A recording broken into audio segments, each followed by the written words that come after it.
روهيت كومار جلاagii labada filim nagu habsaday laakiin markii dambe hawada ka baxay actor ka soo muuqda mid kamid ah aflaamta ay Soomaalidu aadka u jeceshahay daawashadiisa haddana waxaan idin wadaagi doonaa xog iyo xaqiiqooyin u gaar ah jalaagan balse intaan u gudagelin muuqaalkayga waxaan ka codsanaynaa channel ku soo biirto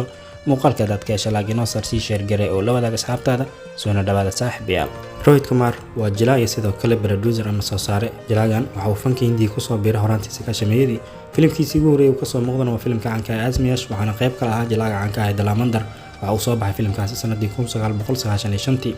jalaagan aflaamta uu ka soo muuqdo waa aflaam aad u tariyar marka loo eego waxaan se ugu caansan aflaamta kale ah Azmiyash iyo sidoo kale Muqaddar ama Shiiba waxa uu taqaanaba aflaamta kale uu ka soo muuqdana waxa kamid ah filimka caanka ah Aunt number 1 kaas oo hogaamiyaha ka ah jilaaga caanka ah Govinda markaan agna jalaagan sidoo kale xaqiiqooyinka laga diiwaan galiyay dhar xaqiiqo ayaan ka eegi doonaa saaxiibayaal xaqiiqada ugu horeysa jalaagan aan kala wadaagi doono waxa weeyaan waxa la leeyahay jalaagan markii uu ku fashilmay xirfadiisa jalaanimo waxa uu noqday producer ama soo saare dhowr aflaam ayuu soo saare ka noqday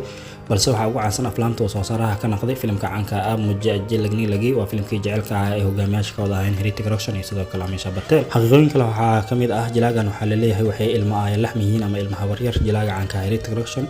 maadaama Heritage Roshan hooyadiis iyo sidoo kale jalaagan hooyadiis ay yihiin laba walaalo isla dhasheen xaqiiqooyin kale waxa qayb ka ah jalaagan waxa la leeyahay waxa dhalay director-ka caanka ah Mohan Kumar kaas oo kamid ah directorada ugu caansan fanka Hindiya jalaagan aabis Mohan Kumar waxay saaxiibo dhow yihiin jalaaga caanka ah Dalamandar waana sababta keentay inuu Dalamandar kaga saacido ku soo biiritaankiisa fanka Hindiya maadaama filimkiisii ugu horeeyay Azmiyash uu qayb ka lahaa